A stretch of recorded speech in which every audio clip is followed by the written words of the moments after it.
자, 한 주간도 이 세상에 살아가지만 이 세상에 속하지 않은 사람으로 살아가셨습니까? 아브라함은 신할 왕들을 상대로 전투를 하며 포로로 잡혔던 소돔 사람들과 또 소돔에 빼앗겼던 모든 소유를 찾아서 돌아왔습니다. 그렇기에 아브라함에게는 자신이 찾은 그 소돔의 모든 사람과 소유를 가질 수 있는 권리가 있었습니다. 그러나 아브라함은 지극히 높으신 하나님의 대제사장인 멜기세덱을 통해 그것은 세상의 이치이고 하나님 나라의 이치는 아닌 것을 깨닫게 되었죠. 왜 그렇습니까? 세상에서는 자기 힘으로 얻은 것은 자기 것이 되지만 멜기세덱은 아브라함에게 네가 신할 왕들의 연합군에게 승리해서 이 모든 것을 찾아오게 된 것은 너의 힘 때문이 아니라 지극히 높으신 하나님께서 너의 손에 그들을 붙여주셨기 때문이다 라고 알려주었기 때문에 아브라함은 자신이 찾아온 이 모든 것이 자신에게 권리가 있지 않은 것을 알게 되었습니다. 그래서 아브라함은 말하죠. 나는 소돔 왕으로부터 들매끈 하나라도 시로라기 하나라도 받지 않겠다라고요. 아브라함의 믿음이 성장한 것입니다. 하나님이 하신 일을 깨끗이 인정하고 자신의 욕심을 전혀 내지 않았습니다. 이스라엘의 초대왕 사울이었다면 어땠을까요? 내가 이번 승리를 여호와께 영광 돌리기 위해 좀 좋은 것들은 가지고 갈게 라고 하지 않았겠습니까? 그런데 바로 그것이 무엇입니까? 그것이 하나님을 위하는 것입니까? 하나님의 영광을 생각하는 것인가요? 그러나 그것이 또 우리의 모습일 수도 있습니다. 우리도 이처럼 하나님의 영광을 들먹이면서 나의 욕심을 채우려는 때가 많이 있습니다. 하나님이 기뻐하시지 않는 일, 하나님께서 하지 말라고 하신 일을 하면서도 우리는 주를 위해서 이 일들을 한다고 말할 때가 많이 있습니다.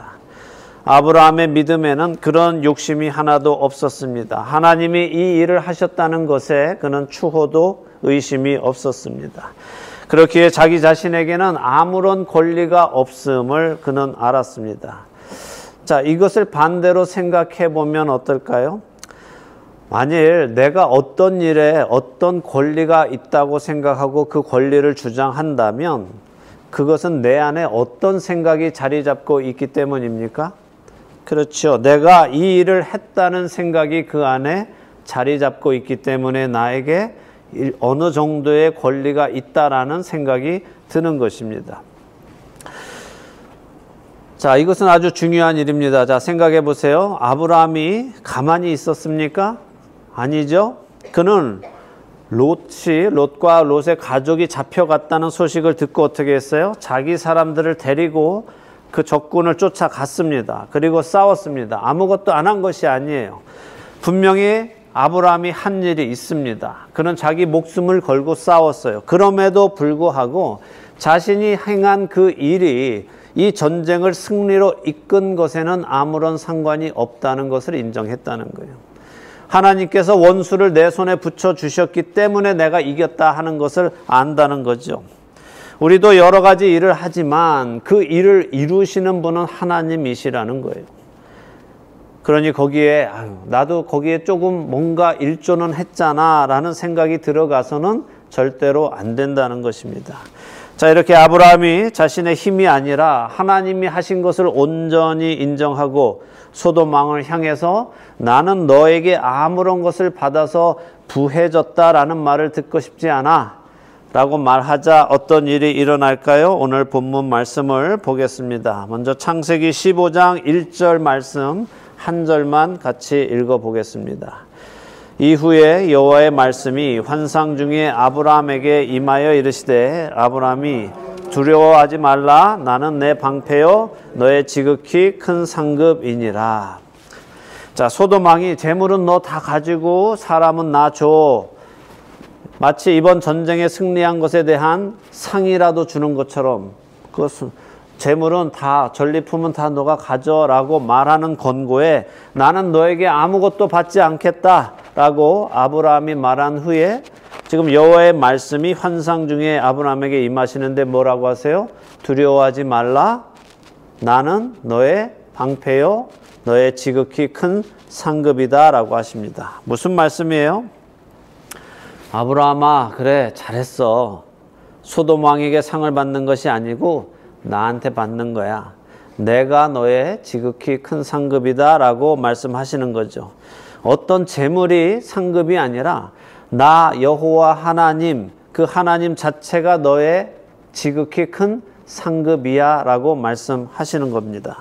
모든 것의 주인이시고 모든 것의 창조자이신 그분이 나의 상급이 되신다면 이거는 얼마나 더 큰 상급입니까? 무엇이 더 필요하십니까? 만물이 그분 안에 있는데 그분이 나의 상급이 되시는데 무엇이 더 필요합니까? 뭐가 부족하죠? 우리도 다윗처럼 고백할 수 있지 않겠습니까? 내 잔이 넘치고 나에게 부족함이 없으리로다 라고 고백할 수 있지 않겠어요? 그럼에도 불구하고 우리는 그분이 우리의 큰 상급이 되시는 것에 대해 여전히 부족함을 느낍니다. 왜 그럴까요? 여전히 우리 안에는 내가 원하는 일들이 이루어져야 더 좋을 것이다 라는 착각이 숨어 있기 때문입니다.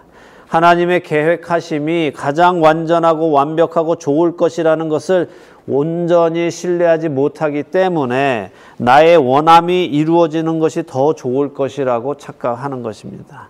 그러나 우리가 하나님을 경험하면 경험할수록 하나님을 더 알아가면 알아갈수록 하나님의 계획이 가장 좋은 것임을 피부로 느끼며 그 안에서 평안과 만족을 얻게 됩니다.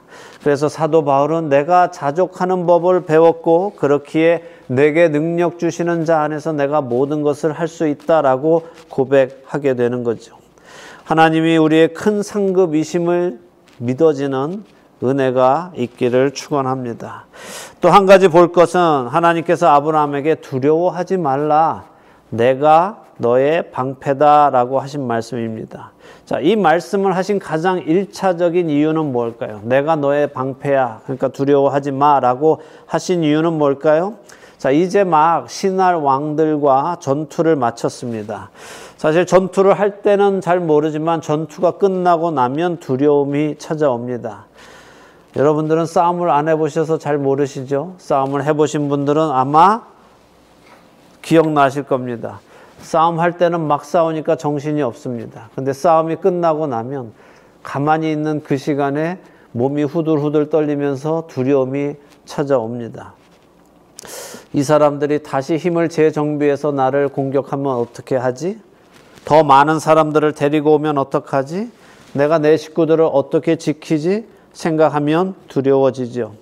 그런 두려움이 있는 아브라함에게 하나님께서 말씀하십니다. 두려워하지 마. 그런 공격이 온다 하더라도 내가 너의 방패야. 내가 다 막아줄 거야. 내가 너를 보호할 거야 라고 하시는 겁니다. 이것이 1차적인 의미입니다. 근데 거기에서 끝나지 않습니다. 하나님께서는 지금 신할 왕들의 위협에서만 아브라함을 지키시겠다는 말씀은 아닙니다. 이것은 앞으로 있을 모든 상황에서 너에게 두려움이 오는 그 모든 상황에서 하나님께서 아브라함의 방패가 되신다는 말씀입니다. 이 말씀을 우리는 깊이 생각해 보아야 합니다. 왜 그래요? 우리는 사실 살아가면서 아무런 일이 일어나지 않기를 바랍니다. 하나님을 믿으면 우리에게 아무런 해되는 일이 일어나지 않기를 바라요. 그리고 하나님께서 다 미리 알아서 그런 우리가 두려울 만한 일들은 다 막아주시기를 기대합니다. 그러나 하나님은 그렇게 말씀하지 않으시죠. 두려워하지 마. 너한테 아무 일도 일어나지 않을 거야 라고 하시는 것이 아니라 두려운 일이 있을 거야. 그러나 두려워하지 마. 왜냐하면 내가 너의 방패이니까. 이 말씀은 우리 하나님의 백성들을 향한 공격이 반드시 있다는 거예요. 그러나 그 공격에서 그 두려움이 오는 그 공격에서도 하나님이 우리의 방패가 되시니 두려워하지 말라고 말씀하시는 거죠. 그러니 우리 아브라함 또 우리 성도들은 무엇을 해야 합니까? 우리의 삶에 어려운 일, 두려울 일이 올 것을 예상하고 있어야 하는 겁니다. 그런 일은 없을 것이다 라고 생각하고 있다가 그런 일 당하면 어떻게 됩니까? 아니, 하나님 이게 뭡니까? 하나님 믿는데 왜 이런 일이 옵니까? 이런 일 없으라고 하나님 믿는 거 아닙니까? 라고 하나님께 되묻는 사람들이 있죠.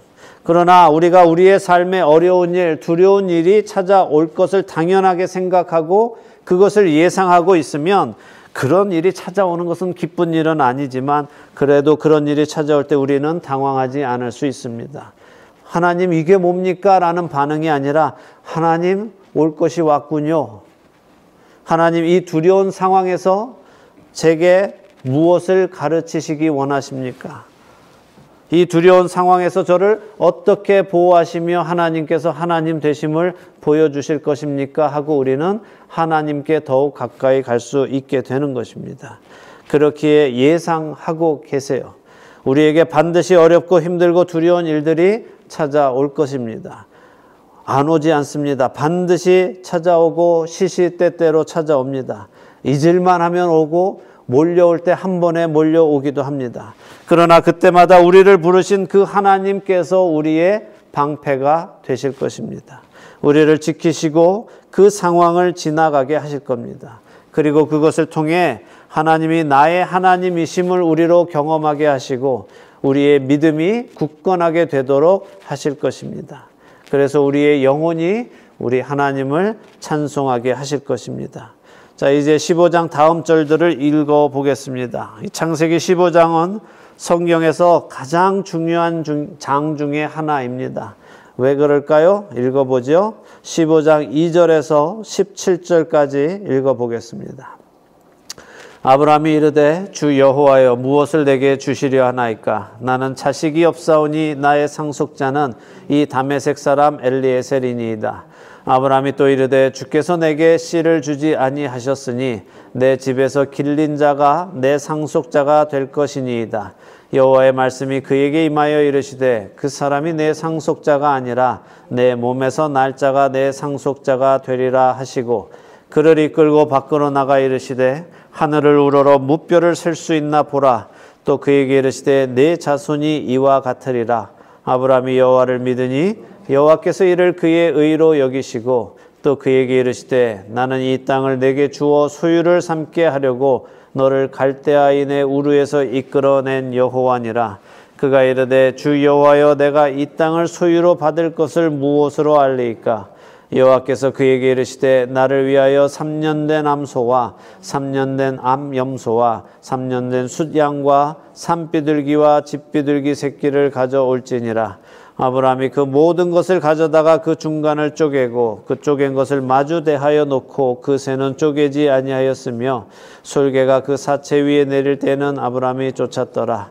해질 때에 아브라함에게 깊은 잠이 임하고 큰 흑암과 두려움이 그에게 임하였더니 여호와께서 아브라함에게 이르시되 너는 반드시 알라. 내 자손이 이방에서 객이 되어 그들을 섬기겠고 그들은 400년 동안 내 자손을 괴롭히리니 그들이 섬기는 나라를 내가 징벌할지며 그 후에 내 자손이 큰 재물을 이끌고 나오리라.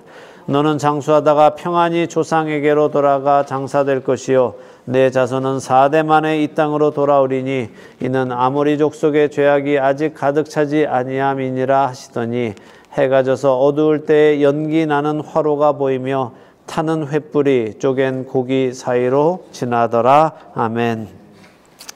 자, 방금 읽은 이 장면이 성경 전체에서 가장 중요한 장면 중에 하나라고 말씀드렸어요. 왜 그럴 것이라고 생각하세요?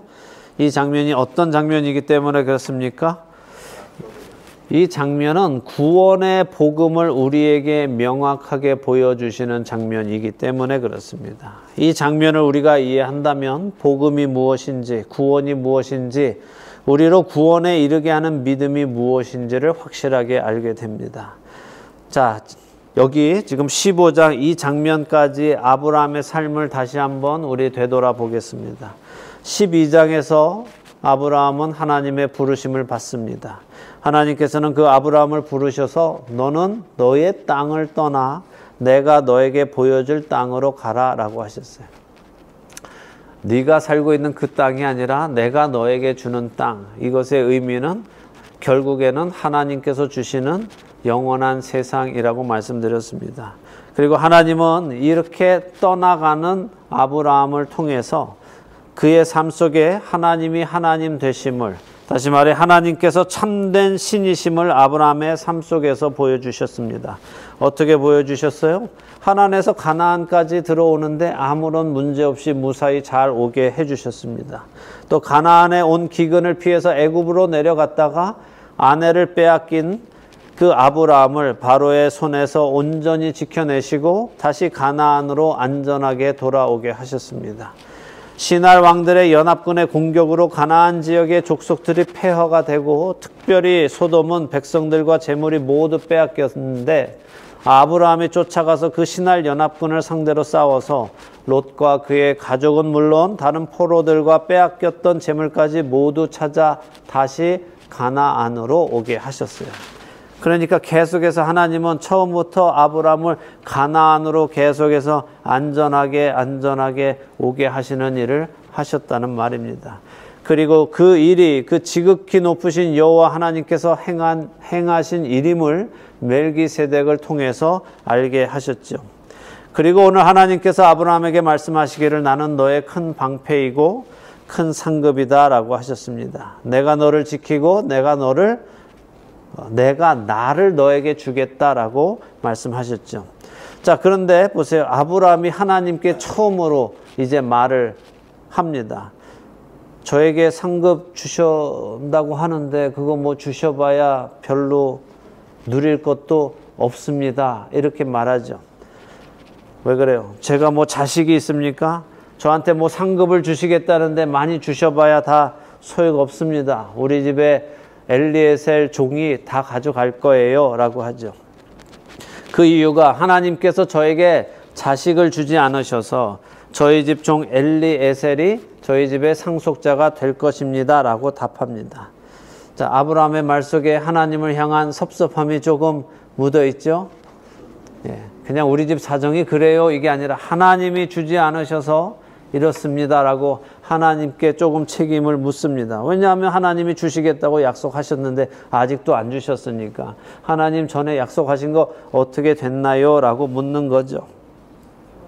하나님이 왜 주시겠다고 하시고 왜 안 주시는지 잘 모르겠지만 어쨌든 하나님이 안 주셔서 그 상급 다 주셔봐야 저는 별로 쓸데는 없습니다 라고 말하고 있습니다. 근데 그때 하나님이 뭐라고 아브라함에게 말씀하세요? 아니야, 엘리에셀이 네 상속자가 아니라 너의 몸에서 날 자가 너의 상속자가 될 거야 라고 말씀하시죠. 자, 75세의 아브라함에게 너가 너의 아들을 가지게 될 거다라고 말씀하신 겁니다. 그리고 아브라함을 이끌고 밖으로 나가셔서는 하늘을 보라고 하십니다. 하늘의 수많은 별들을 보여주시면서 너의 자손이 하늘의 저 수많은 별과 같이 많아질 거야 라고 말씀하셨어요. 자, 지금 아브라함에게는 아들이 없습니다. 지금 아브라함의 아내는 임신도 하지 않았어요. 그런데 하나님께서 너의 몸에서 아들이 날 것이고 너의 자손들이 이 하늘의 별과 같이 많아질 거다라고 말씀하셨어요. 셀 수 없이 많을 것이다 라고 하셨어요. 그랬더니 아브라함이 하나님의 그 말씀을 믿었다는 거예요. 하나님이 아브라함을 믿었다는 것입니다. 하나님께서 말씀하신 그대로 그렇게 하실 것이라는 것을 믿었다는 거예요. 하나님의 말씀이 그대로 이루어질 것을 믿었다는 겁니다. 사도 바울의 고백처럼 나는 내게 말씀하신 그대로 되리라고 하나님을 믿노라 하게 된 것입니다. 그랬더니 하나님께서 어떻게 하세요? 아브라함의 그 믿음을 의롭다라고 여겨주셨다는 거예요. 의로 여기셨다 하는 말의 의미는 하나님의 기준에 도달했다라는 말입니다.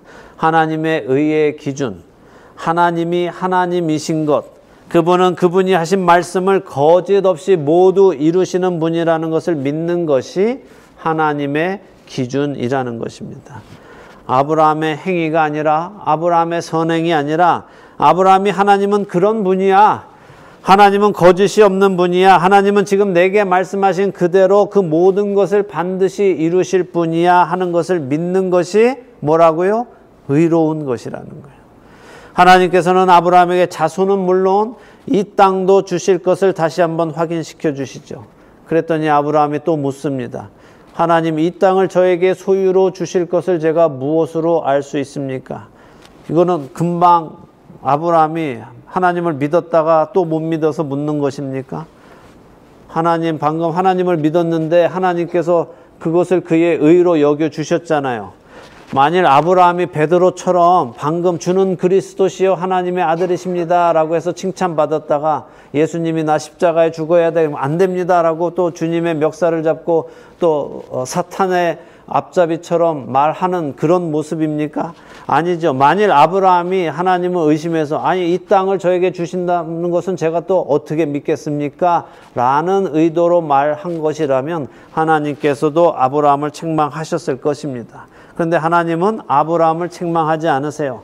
하나님은 이 땅을 주시겠다고 말씀하시는데 아브라함이 봤을 때 자, 하나님 제 자손이 있을 것이라는 것은 하나님의 하늘의 별을 보여주시면서 말씀해 주셨으니까 제가 믿었습니다. 그렇다면 이 땅을 저에게 주시겠다는 것은 무엇으로 알게 해 주실 것입니까? 하고 묻는 거예요.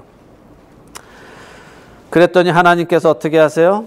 자, 우리가 잘 아는 바로 그 언약식을 맺으십니다. 아브라함에게 재물을 준비시키고는 재물을 반으로 가르도록 하시죠. 자, 왜 이렇게 재물을 반으로 나눕니까? 여러분 이미 다 아시죠?